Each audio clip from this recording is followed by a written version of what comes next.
Euh, D'après les propos de notre président et aussi des agissements qu'il a fait avec ce mouvement contre le mouvement, je trouve que, en fait, je commence à remettre en doute sa santé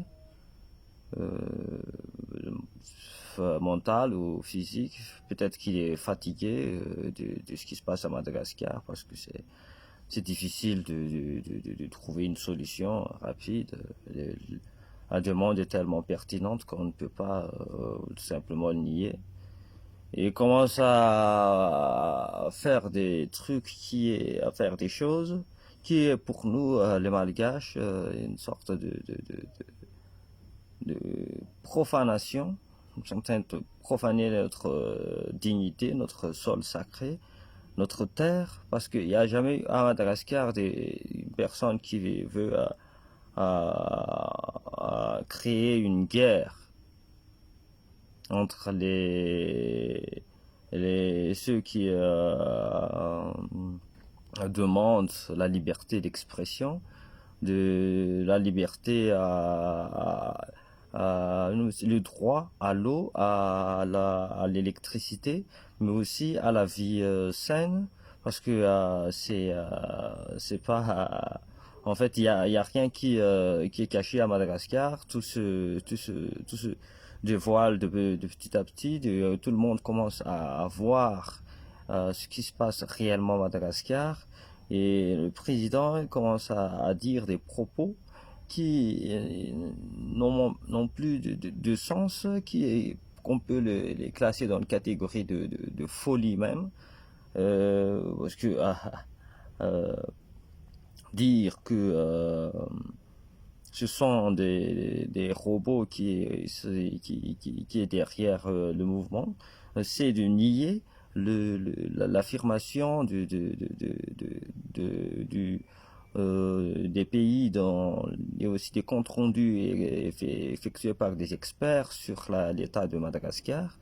La pauvreté, presque on peut dire la famine, parce que 3 sur 4 des enfants malgaches sont dans la malnutrition. Donc c'est complètement insensé de dire qu'il faut attendre un robot ou une intelligence artificielle pour nous dire que voilà, vous devez agir parce que vous avez vos droits. Non, c'est pas ça. C'est parce que ça fait trop longtemps que le président a gavé les jeunes malgaches ainsi que les citoyens malgaches de mensonges.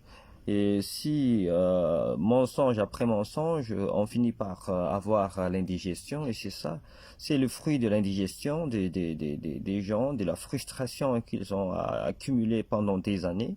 Voilà, les Malgaches ont la réputation d'être des résilients face à l'injustice. On se demande même pourquoi il y a un moment où les médias français se demandent si euh, dire pourquoi les Malgaches ne font rien face à cette injustice. Et maintenant, on se lève pour réclamer nos droits, pour faire parler la justice, pour faire entendre nos voix dans la démocratie, parce qu'on est dans un pays démocratique.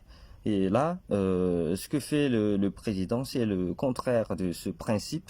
Donc, déjà, il est hors constitution, il est hors système. Il essaie d'instaurer un système qui n'est bénéfique qu'à lui-même, qu'à ses copains.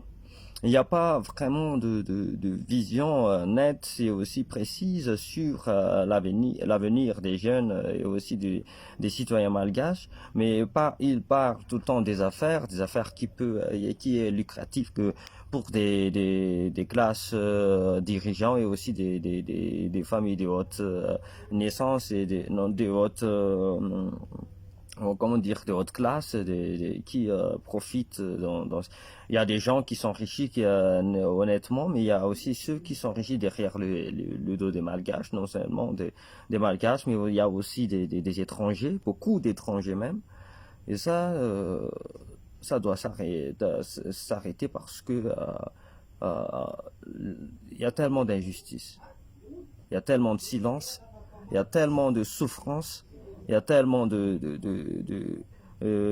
violence, de pillage, de richesse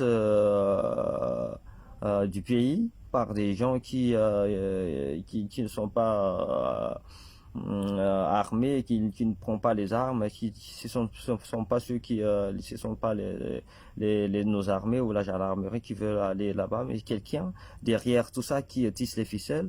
Et c'est là que maintenant, euh, on peut parler de vraiment une révolution qu'on n'a jamais rencontrée dans l'histoire de Madagascar, aussi dans l'histoire du monde, parce que c'est la seule révolution qu'il n'y a pas de guerre civile, il n'y a pas de, de, de, de, de, de- même si il y en a ceux qui ont essayé de faire ce coup monté du pillage et de mettre ça sur les dos des jeunes Z qui sont à eux partis après la manifestation, mais il y en a ceux qui ont profité avec des gens qui sont vraiment experts en la matière.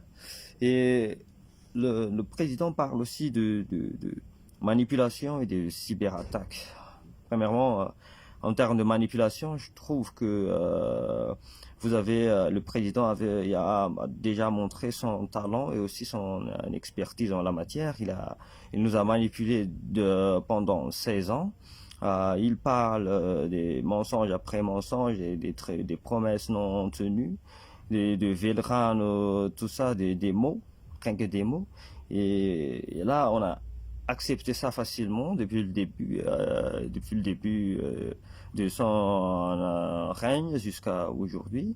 Mais maintenant, on a tout compris. Vous avez un maître en la matière, peut-être même qu'on va vous cerner un prix Nobel pour ça, un prix Nobel de mensonges et de manipulation. En termes de cyberattaque, nous ne sommes pas amnésiques.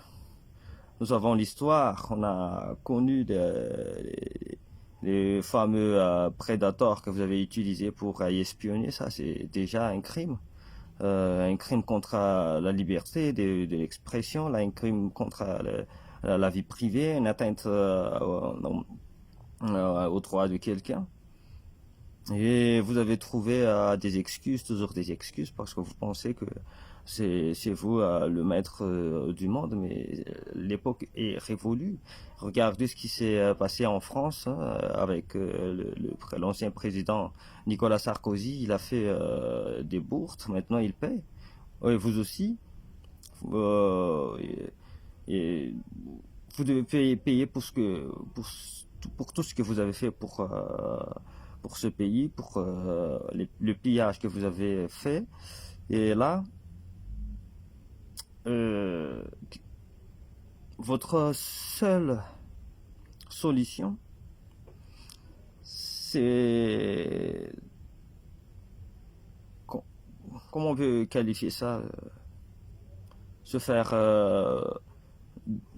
de plus. Premièrement, vous oppressez les manifestants qui sont pacifiques et qui, lorsque vous avez incité les jeunes à avoir ces comportements d'oppression parce que c'est complètement insensé ce qui se passe à Madagascar aujourd'hui. Il y a pas, c'est la démocratie, et on n'a pas le droit de s'exprimer. Il n'y a pas même un endroit où on peut dire, surtout à la place de la démocratie à Mbouzatou. De deux, non seulement vous bombardez les manifestants, ceux qui se demandent leurs droits, mais vous organisez une contre-manifestation. Une contre-manifestation qui a pour but de contrer, de dire aux autres manifestants qu'ils en ont marre de cette manifestation. Donc vous montez un peuple contre son peuple, contre lui-même. Et ça, c'est un crime contre l'humanité. C'est un crime contre notre culture, contre notre valeur malagasy. Et euh, ça démontre déjà que votre comment dire gouvernement, c'est un gouvernement de tyran, un dictateur. C'est lui qui veut doit tout faire à la place de tout le monde. Non seulement vous êtes expert en empoisonnement, mais aussi expert en cyberattaque, expert en manipulation, déjà on le sait, cyberattaque déjà on le sait aussi avec Predator, et aussi expert en politique, en médecine. Vous êtes comment dire, un polymathe schizophrène.